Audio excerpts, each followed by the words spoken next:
no bucks, but I feel like I have $1 million bucks. Hi there. I'm calling from a hot air balloon over the Madagascar. I'm just kidding. I'm in a warehouse in Youngstown, Ohio. My name is Boyle, and welcome to Nursery, a podcast from Ohio's creative voice. If you'd like to support the podcast, please click on the podcast link on thirdclass.net or bullskit.com. Otherwise, if you like the music on this podcast, please go to thirdclass.net and find our recently released vinyl album, Hymns from Some Small Town. It's available on Big Cartel and Bandcamp for sale on vinyl for $15 in a colorful record. It comes in all different crazy colors. So if you'd like to, go check those sites out. Bullskit.com is a site with a lot of funny skits on it that we make. It's all free.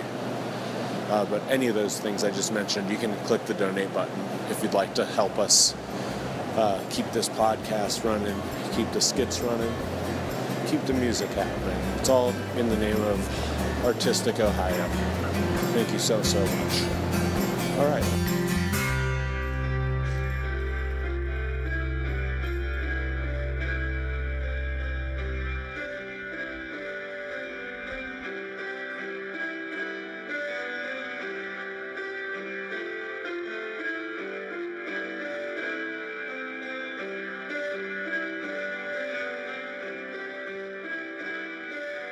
The settling light in Brooklyn is blazing orange. The evening skyline assorts a platter of rectangles. What is this?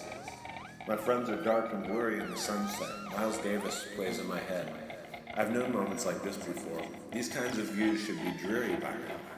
The dusk is calm, polite, cradling me. It could be followed by storms beating against bricks, mangling at tennis. I smell collective perfumes of the neighborhoods.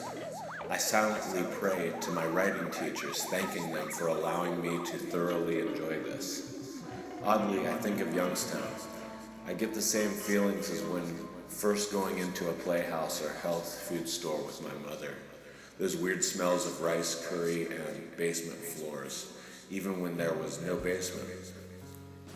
I was a young boy looking in delight at a local scene, and now I'm plumping up and seeing the first signs of my deterioration. Still, with that silly look on my face now in Brooklyn, I am embarrassed to share this with my friends. Why do I think everything is so green? My fingers are fastened to ledges as I stare out into fiery dusk and look like a fool. Eyes half closed, lips pinched together, trying to pan the gold from the sky. It's cold in this neck of Ohio tonight, and the style is right for a sad winter song. I feel lost like a speck in a pile out of sight, and though I try with all might, I just don't feel that strong. As we walk through a field trekking on snowy dirt, my eyes start to hurt trying to see you smile. And we talk about fears making our story short. You are scared to get shot, your bravery goes for miles. And there's more miles to go as we walk the train tracks. I think we lost the rain back in the woods we just hiked. And the store signs can glow as you walk sidewalk cracks. I think we lost the town back trading street lamps for kites. Hey guys, welcome to Nursery, the podcast from Ohio's creative voice. This podcast is sponsored by the Orange Avocado Alternative Bakery, specializing in vegan, gluten-free treats made with organic and raw materials. I got my friend Mindy Strawn. We like to call her Mindy Crisp on the show, and she's my buddy from probably 2001. You like to call me Mindy Crisp. Everyone likes to call her Mindy Crisp. Just to be clear, that is a name that I haven't had since I was in 4th grade. I don't know what she's talking about. No, yeah, that's not her name. Mindy Strawn. So I've known her since 2001, so that makes I mean, we knew each other before that because we were in school together, Right. but I didn't know you well Right. until So if we call it after high school. Mm-hmm. So if we call it that, 10 years, 11, 12, 13, Yeah. 14. Jeez, has it been that long? 14 years. All right. I've known Craig for 20 years. More than 20, maybe. Mm-hmm. So I'm here with her today, and just to give you a little background, she'll tell you some stories, but she's a nanny. She did it in a few different places. She's now in the Pittsburgh area. We see her in Youngstown all the time on the weekend with our friends and this and that. So I started off with asking you, what is it that you like so much about Ohio? Well, okay. I like Ohio so much just because everyone I love is here. My friends are here. You guys are here. My family is here. But I like Ohio. It's really beautiful in some places. Like, I don't know. Mill Creek Park is so beautiful. I can't believe that we have that here right down the street. And I like that. And I don't know. But for me, the thing about Ohio is just that people I love are here. Mm-hmm.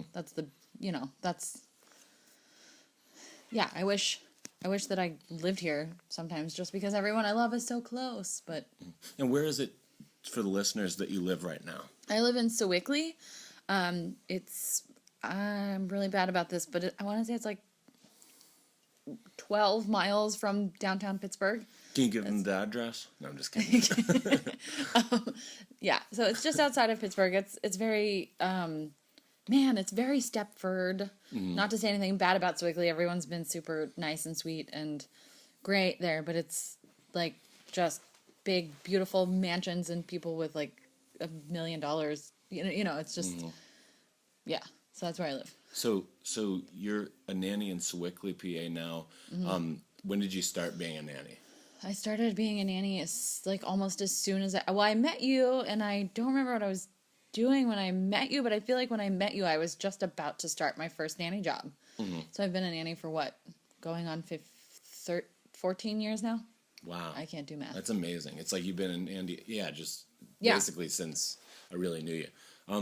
And so then a play-by-play, if you don't mind, I know that you've told me this a little bit, obviously, but like, tell me now what is your job now real quick? Like, you've got a step up recently. Can you talk about that without like a step up at my job, or do you mean like with the title? agency? Yeah, that on top of nannying. Well, my nanny job now is really great. It's like I have 4 kids and they're all older, which is new for me, having older kids, because I usually take care of like infants and toddlers. But now I have 11, almost 12-year-old girls. They're twins, and then a 14-year-old boy and a 16-year-old boy. And the parents are doctors, and they're the nicest people in the whole world. So I do that, and it's honestly the easiest job I've ever had in my life. But I also am working for my nanny agency in Pittsburgh, which helped me find this job, and they are East Wind Nannies. And I'm doing a lot of different stuff for them.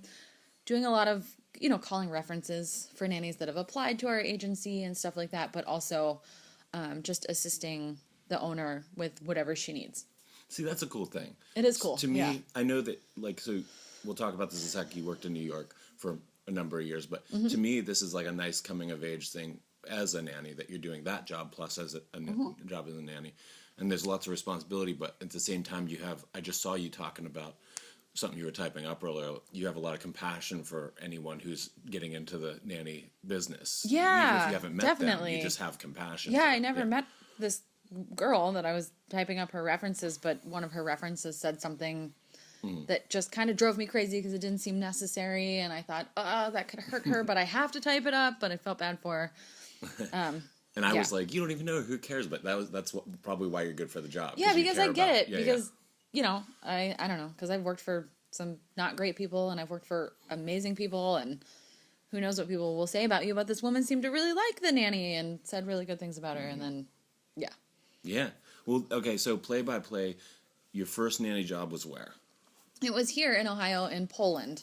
Okay. Poland, Ohio. You're in Poland, and then the next one was another Ohio? Yeah, I was in Ohio for a while. So I worked in Poland, and then there was a period, there were lots of periods of time, because being a nanny can be like emotionally draining, and And there were lots of times where I would have a nanny job and then I'd be like, I'm never doing that again. And then someone would find out that I was a nanny and be like, well, you have to be my nanny, or you have to call my friend or person that I know that needs a nanny or whatever.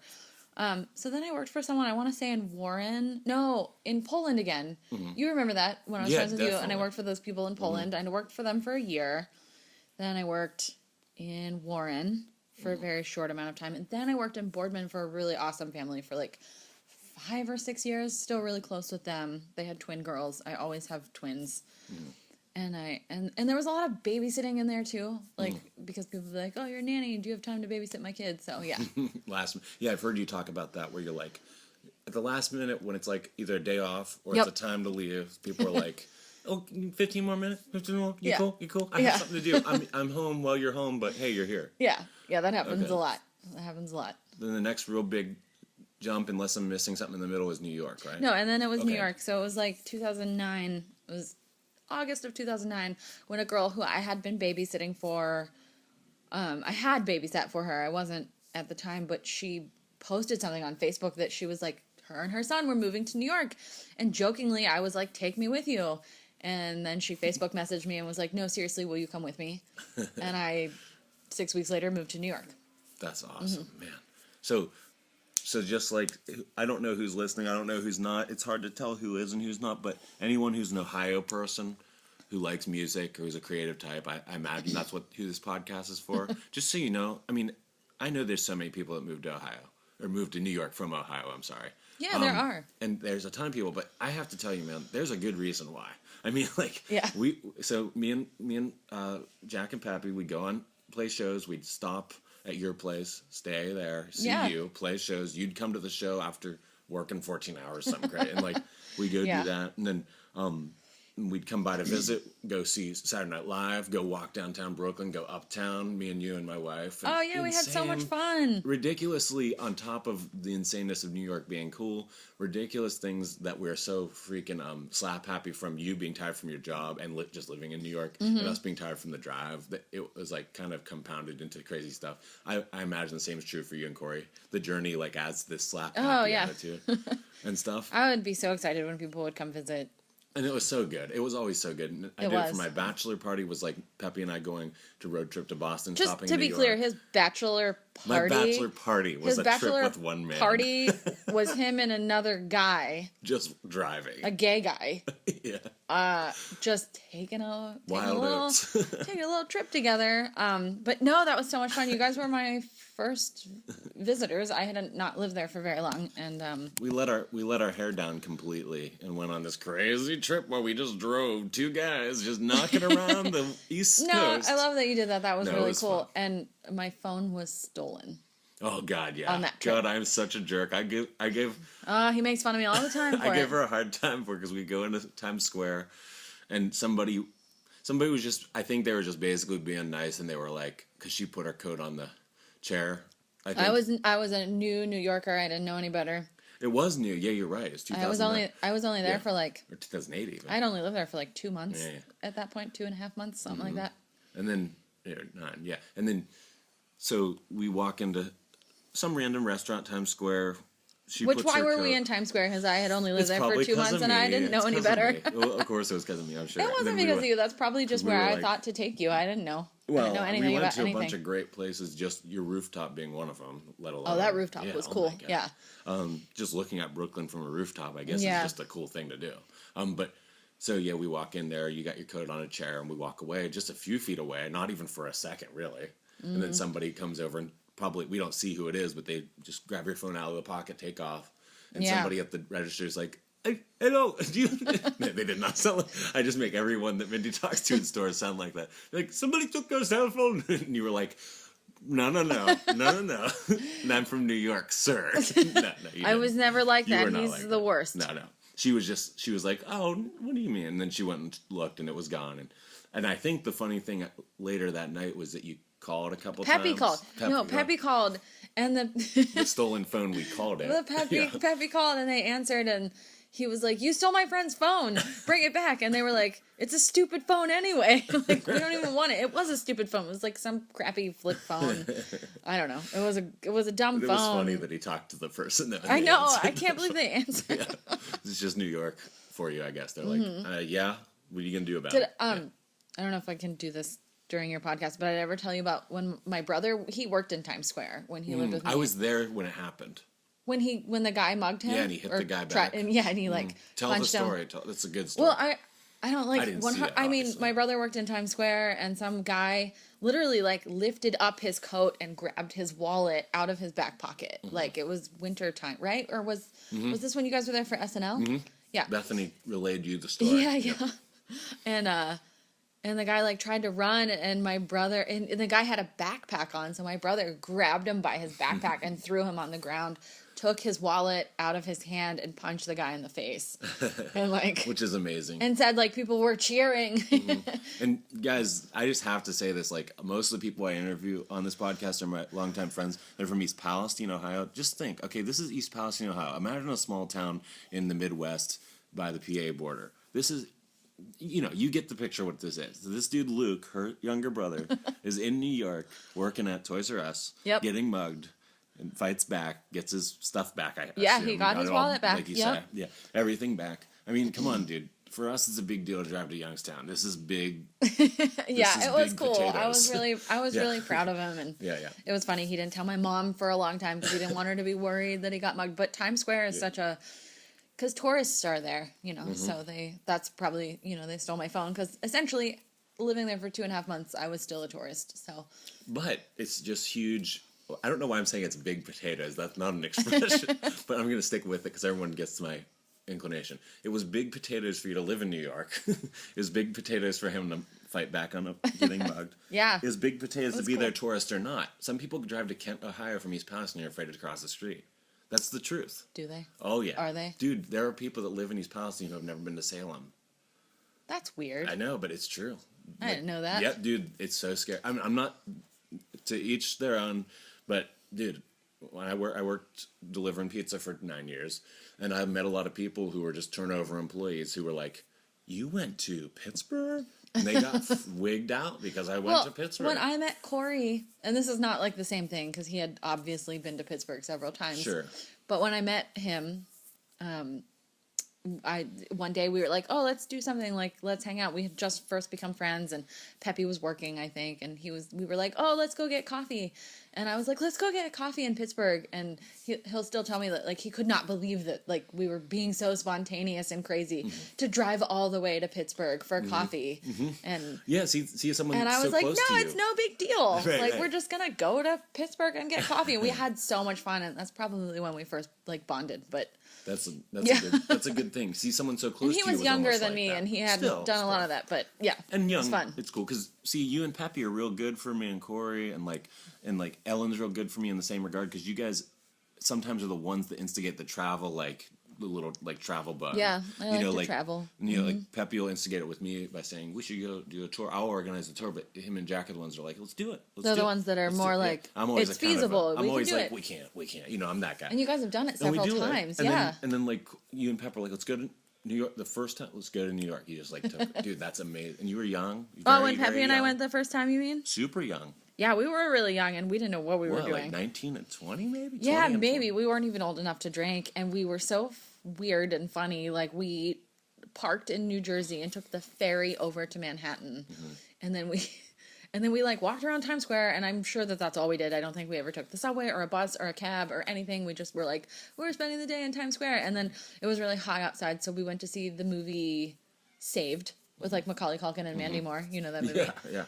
Because it was so hot and it was air conditioned in the theater, and then I think we just drove home that night. Like we drove there, like it was like something from like a sitcom, like young kids being like, "Oh, the world is our oyster. We're gonna drive to New York City," because we wanted to live there and we thought we were Will and Grace, and we went, and it was really cool.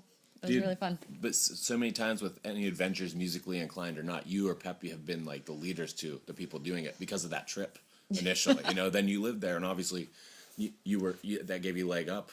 But it was because of that trip. It's like then a year year or two later, we went on our first like little real tour as a band. Yeah, you did. I forgot you guys and did Pep that. Like was when in he the met lead. Corey. Yeah. And Pep was like, I know what I'm doing. He didn't, but we He had didn't, somebody but we always who- acted like we knew what we were doing. We were like, who sure. had been there. Yeah, somebody had been there. It's weird to think that when he and I went, people didn't even have smartphones. Like smartphones weren't a thing yet or anything. And I remember walking down the street with him and turned around and he wasn't anywhere near me anymore. And it was just like a sea of people and I couldn't find him and I was freaking out. And he ran into some girl that he went to high school with. Yeah. And was he Christy. was just like down the We block. went to Camp Frederick with her. Oh, Camp Frederick. Okay. Christy Theed. Yeah, they like ran into each other on the street. Amazing. I love when stuff Yeah, like yeah. that happens. And I So- love that when we played shows there with you, it's like it felt like Youngstown shows because there were enough people that were either visiting or lived there. At That the show time. at Goodbye Blue Monday was really cool. Which was with like awesome. Natalia and Jimmy and who else came? I came. Emma. Emma. Was she there? I don't Yeah, I remember think her. so because I think I texted. I think I like stalked. I feel was like a "Hey, jerk come here, if I come don't remember her, but No, I maybe think I didn't know her that well then. Yeah. I remember my upstairs neighbor Ray came and And then the other My show brother had and Drew Bethany. Diver and the guys from Sewing Machine War, so that felt kind of at home. A little. why don't I remember that? The other show was Trash Bar. You had to work till a little later. But I got there They were late. there, yeah. They were there, and then It wasn't the actual show. I just showed up to hang out with you it guys was just to afterwards. hang out. I And was it working. Fun, part was fun cool. / horrifying because we jumped in the car right after we saw you and drove to Maine, which is insane. Oh yeah, you didn't even come over. No. But then you came we back. Came over after, yeah. Like That was insane. you have to plan your tours better. Yeah. It was simply to go to Maine because something canceled. And to play a show, which was the worst show. Of course, it would be. Of course, the Was it the longest drive worst? was the worst show, but the best. But you know, had the fun most in Maine, right? beautiful- Yeah. Yeah. Okay. But anyhow, so you worked as a nanny in New York. Then when you decided to come back, what year did you actually come back? It's 2013. I moved to Pittsburgh in 2013. Okay, and In then- May. And And what were you? Why did you want to get out? And were you like? I didn't gotta want to get leave out, New I gotta York. get-" I did not want to leave New York Yeah. at all. What happened was I was dating a guy that lived in Pittsburgh. And I do not feel bad saying this on the podcast. Whatever you're comfortable. Yeah, I don't care. I feel like I knew before I even left New York and was kind of like, oh God, why am I leaving New York? I just didn't love him at all. And then I moved back and like I think we broke up like 6 weeks later, something like that. But I always wanted to live in Pittsburgh. I love Pittsburgh, and I'm trying really hard to love Pittsburgh now. I loved Pittsburgh before I lived there. I'd always really enjoyed it and thought I'd like to live there someday. And so it was okay that it didn't work out with the guy. It was totally fine. But I haven't loved living there completely until recently. Because that was my own fault. Just because I escaped to Ohio every weekend because people I love are here. Okay. Yeah. So recently I've been trying to like embrace it more and spend more time there and make friends and go and do things. Because Pittsburgh's amazing. There's a lot to experience. Man, I mean, And it's do. weird how much time that stuff takes, even when it's to me, it's like you said, easy job, like good job, Yeah. and good responsibilities and stuff. But it's so funny how long that stuff takes to sink in. Like Ellen and I with our house, Yeah. like it seemed Took you a we while to felt like feel lucky, comfortable but- and happy. Yeah. I feel so lucky. Yeah. Yeah, I mean, but I mean, she definitely. It took her and me, but her even more in a more like obvious way, like a long time to be okay with it, even though Yeah. it was our decision. Like you say, it was your decision, but it just it takes was. a It was long completely time. my decision. But I'm glad I did it. I'm not like I have no regrets. That's good. Sometimes I think about moving back to New York, and I don't know why. Really, there are people that I love that are still there, but like the core foundation of the people that I spent my time with are not there anymore, or soon will not be there anymore. But I don't know. I feel like New York was really good for me because I Yeah. had to just go out and do it and figure stuff out, and I didn't have anyone to be like, oh, am I doing everything right? And I just kind of, it was like, Mindy, Which you have is to nice. figure it out. And I feel like I grew up when I moved there, and maybe that's why I want to move back, because I felt really independent and strong, and Yeah. I still feel independent and strong, for sure, but it changed me for the sure, better. I'm It sure. definitely changed me Yeah. for the better, because when I moved to New York, like everything went wrong.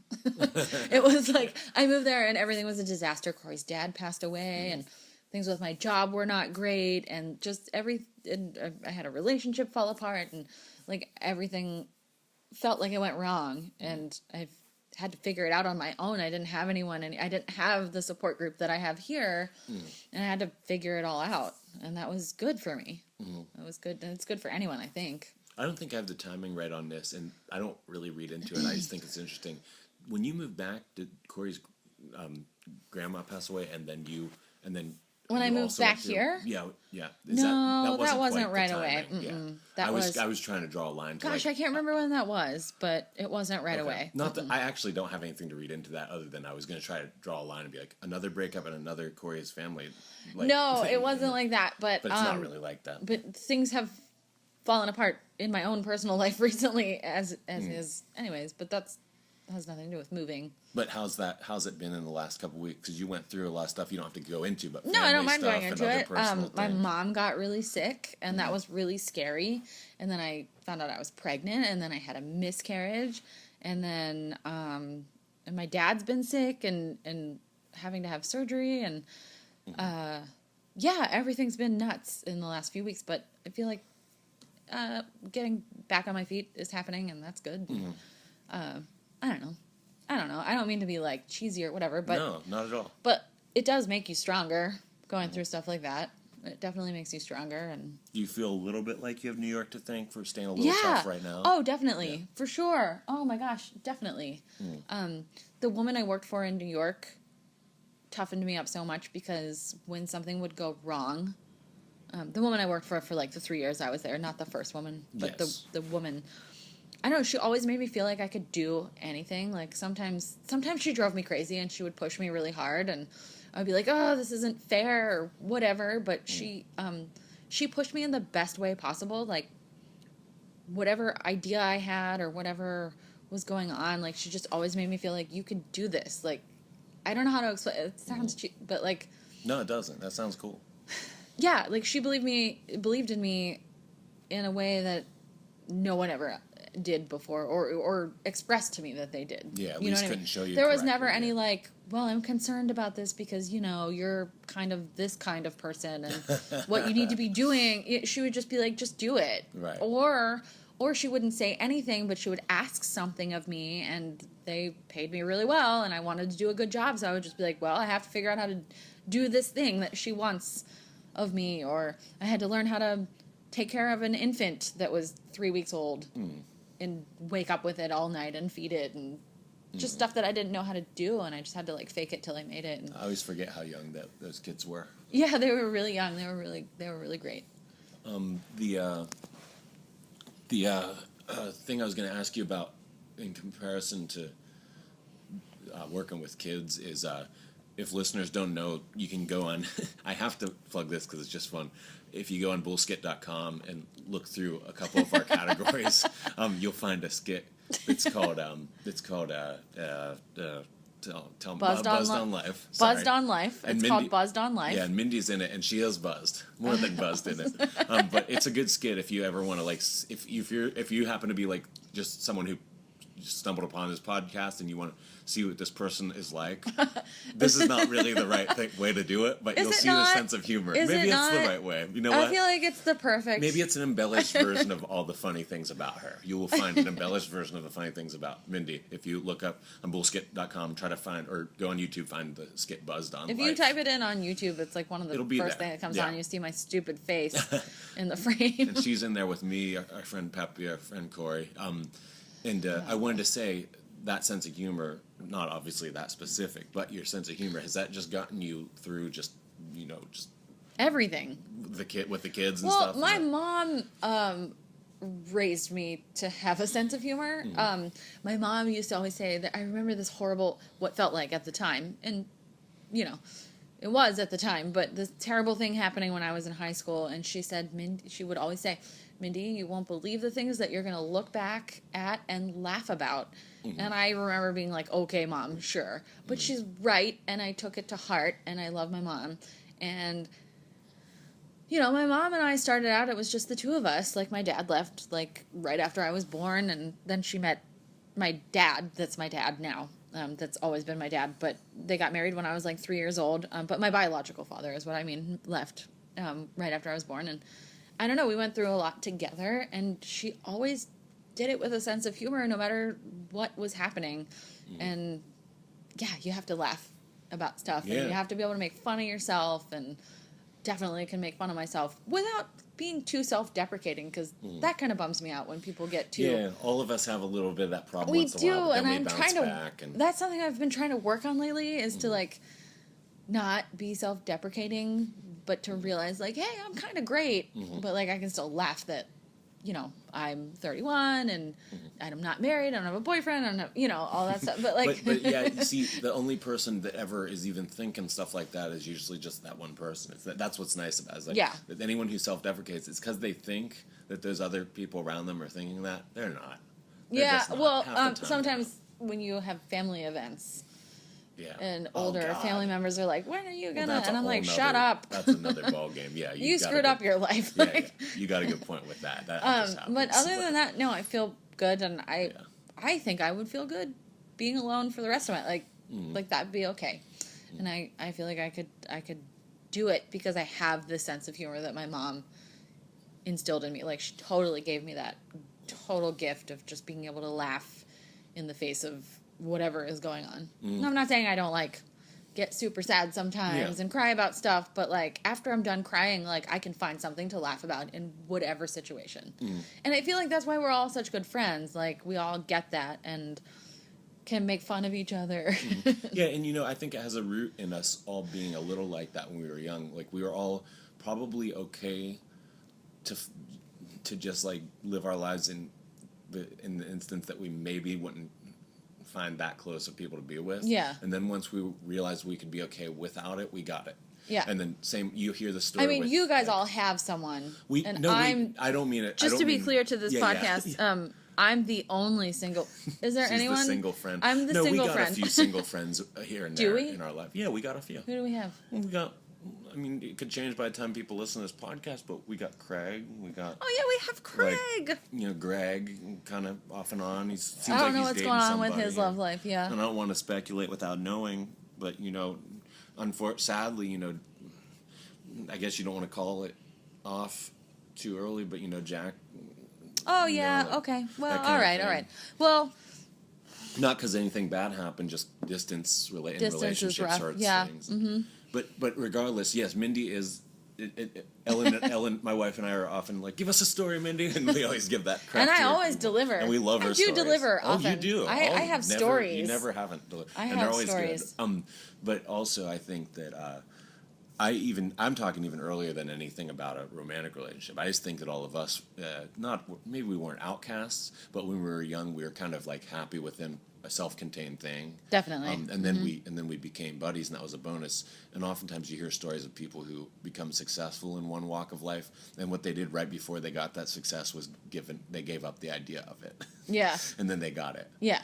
So Yeah. I'm not saying you'll be okay alone. So now your boyfriend is coming in the door. Here he comes. Here he is. No, I don't mean it like that. I just mean sometimes when people let go, they get the stuff, and whatever that thing may be, it's happiness, whatever it is. I have a question for you and for people that might be listening to this. I have to pee. Go. So, like, what does that mean? You're good. Can you pause the podcast until I come back? Yeah. How much? We have, like... You're good. Yeah, well, 15, 20, we can do. But the thing I was going to say to you, or the thing I was kind of starting to say is that some people subscribe to the idea that if you love something, give it away type thing. Yeah. And sometimes it's like you act like you got nothing, then you get a lot.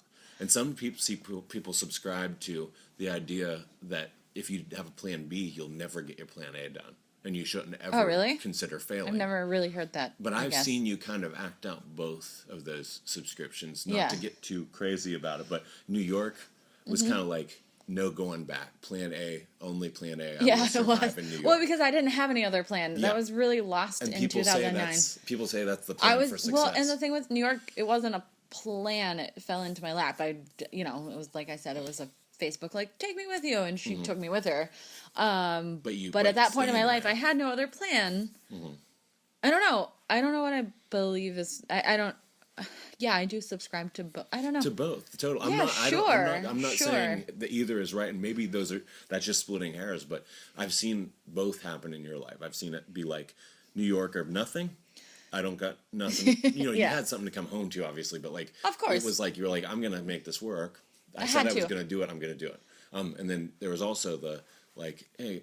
At the same time, you were like, "What am I doing with my life?" Then you got scooped up immediately when you didn't know where you're going. You went somewhere. is Yeah, all I you're knew. right, you're so right. both happened. Yeah. And that's a neat idea. But kind of in that vein of like subscribing to philosophies on how things happen or whatever. What would you say, if you don't mind, what your religion is? My religion? Yeah. Well, I'm an atheist as far as,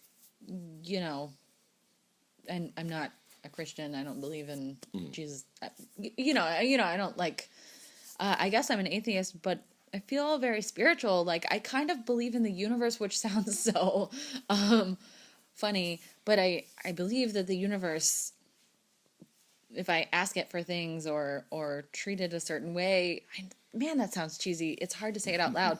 I don't have a religion, is my answer, but I don't have a religion, but what is my religion? But do you feel kind of like, in a way, maybe I this feel is very the wrong spiritual. word. No. You pray to the universe in a way, or No, anything I like don't. that? Well, do I? I mean, I don't pray to it for sure, but I sometimes will thank it for things that have happened. I've definitely thanked the universe for things like I have definitely been like, oh, a lot actually recently I have, because things were really hard recently, and then when good things have happened, I've said like, thank you for giving me this like moment of reprieve. So I definitely like thank the universe, and I don't know what I believe in. Like, I don't know. Sure. If there's like, I'm not even the type that's like, oh, the energy is like flowing and Mars is in retro. I don't know. Like, I don't know, but I kind of think when we die, like, it might just be lights out and that's it, and then it's over. But I'm hopeful, I guess. So maybe that doesn't make me a complete atheist. Like, I'm hopeful that there's something else, or that I'll die and like my spirit will go somewhere good or whatever. I don't know. I'm just hopeful, but I'm not a firm believer in anything. Well, just to give you something to make you feel less cheesy, when you mentioned the flow of energy, I mean, I've said this to you a bunch of times, and I'm sorry to be a broken record, but the flow of energy thing is not the flow of energy through the tides of the, but Jack has said to me that energy doesn't leave, and that's always been a very comforting aspect to me. It's something I mentioned on the podcast. I know, and I've thought about like that. that, And when you said that, I think you just said that like a few weeks ago, and I was like, that's really interesting. And energy doesn't just go away, right? And or we're made of, No, but in a way, not to make it sound a little less cheesy, it's like he was just scientifically saying it, and it still sounded spiritual to me. It does sound, it well, sounded yeah, good, and there's nothing, I love when science and spirituality can, kind of meet each other and make you feel things. But I don't know. I'm not devoid of any aspects of religion. There was a period of time in my early 20s where I tried really hard to be like Christian. Man, did I try. And I was like, no, I can't. I just couldn't do it. And I don't think there's anything wrong with it. I don't think there's anything wrong with anyone practicing any religion as long as they're not hurting anyone, which unfortunately happens a lot, and which is part of the reason why I feel like I can't participate in it a lot. And just because my brain is like, yeah, well, I don't really believe in that because, and I wasn't raised in any. I was raised by my grandmas to go to like a Christian church, but by my parents, I was just raised. My dad will still say this to me today, like, just be a good person. And, he was like, don't be a bad person. And he was like, it's really clear the difference between being a good person and a bad person. And he always uses this example that like a good person will help an old lady carrying her groceries across the street that can't walk, and a bad person, will watch her get hit by a car and not do anything about it and just keep walking. And that's how they raised me. And that's just how I feel. Like, just don't be a jerk. I like that. And is that a religion? I don't think so, but it's a way of living. Yeah. So I don't know what I don't have So that's my answer. Well, hey, the thing about the universe, thanking the universe for things, I definitely do that too. Do you? Oftentimes I I do didn't know it that for about you. small Really? things, tiny things. Yeah. It's never about the cool thing. It is tiny yeah. things though, like, you know, like just a little brief moment of like, God, thank you for this nice parking space, or not God, but you know, just, or this moment where someone said something nice to me and made me feel good when I was feeling really lousy, or whatever. Yeah, when some weird dumb thing syncs up, sometimes it's even not even memorable after it happens. But Right. then yeah, I do that kind of thing. I sometimes even say God just because I Because don't. it's I'm just in our just vocabulary, 'cause, right? Yeah, because it's just easy. It's like saying bless you when you sneeze. It just comes out. Yeah. But yeah, I know, something synced up last night. I was listening to some podcast. I don't know what it was anymore, but You gotta stop, man. I know, my God. But but something synced.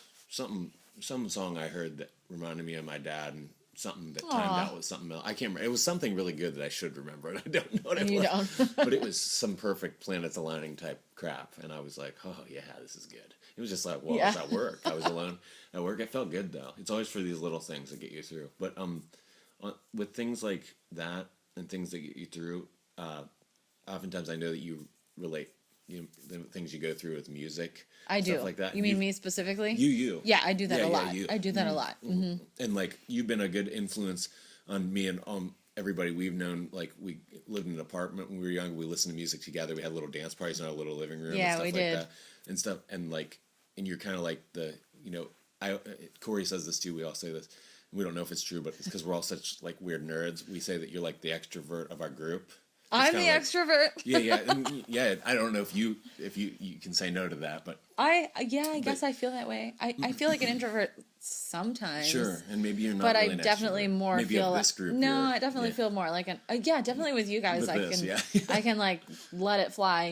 Like. And who knows if those terms are even effective? Who knows? Yeah, no, I think you're probably right. But I know you need time and certain things. But you seem like you need less decompression time, or you are able to decompress with people, which is a really nice thing. So it was like a good experience to have you as like the person who was like the leader, now kind of becoming like it's the big sister of Pep and Cora who's gonna rattle them around and get them to change things in their life and get them. They to do don't new change things. anything. Well, Well, little by they're little, the right? leaders Fun of things. me. Sure, I'm sure it changes, but it's a cool dynamic that changes all the time. But coming from someone who in the background of like, okay, we listen to music together, you come to our shows a lot, we go to shows together, blah, blah, blah. What song would you choose if you're trapped on an island and could only listen to one song the rest of your life? Oh, that's a good question. One song for the rest of my life? Yeah, and you have a boombox that just has that song in it. It's not on repeat. You can press play anytime, stop anytime. The boombox always has batteries. Okay, hold on. I have to get Go it ahead, right. yeah. I just want to look up the exact name. It's a Mountain Goats song. Okay. Hold on. And you get to you get food and stuff, but you're alone. I get food, but I'm alone, and this is the song I'm listening to for the rest of my life. Okay, all right. Hold on, I'm just looking it up. Go for it. Hold on, it's coming. It's my favorite song in the whole world. It's 1 John 4:16 by the Mountain Goats. Cool. Love that song. Which one is that? I don't know. That's the one where titles are he says, confusing. I know you're thinking of me, but it's just about terrain. Oh, it's a good song. It's my favorite song. I See- love that song so much. See, it's kind of I like your answer a lot because I did choose a Mountain Goat song myself too. when You I chose a answered Mountain it. Goat song? I I haven't been chose- listening to your podcast, so I don't know. I that. wouldn't blame you for not listening. No, I tried to listen to it and I couldn't figure out how to get it to download on my phone. It's Broom People, which is track. Oh, 2. that's such a good song. Yeah. I know that song. Which is neat that you and me both chose songs that basically have like 3 chords in them. Yeah. But like somehow those songs would hold up. Well, because I'm they're a lyrics simple and good. girl, and exactly. That's why it's good. Yeah. The lyrics can be these like melancholy yet happy. And they can mean all his lyrics can mean about anything. Yeah, Which but is great. I'm those sure you ones- have a story in your head. Yeah, for it. I do. Yeah, yeah. I do. For the Those lyrics. ones are really special to me. Not actually for any specific reason though, but they just are, and I just love. They must them. resonate with you in some way. They yeah, do, yeah. they do, and you know me, I love the rain, and it sounds like something crazy is That was going weird. on upstairs, like someone pulled a fire alarm. No, the lyrics to that song are just, they're so beautiful. I love it. So That's a much. good song, man. Okay, that's a great answer. And then, what do you think of when you hear the word nursery? Nursery? Mm-hmm. When I hear the word nursery, I think of the song Nursery Yeah, by you I guys. guess you've been brainwashed. Yeah, I do. Yeah. I guess. Well, I don't know. I guess in this context, Mm-hmm. in this podcast, I think of your song, which I listen to all the time. And I don't know if I told you this. I think I texted you. right. But a few months ago, I was driving home and I was really sad.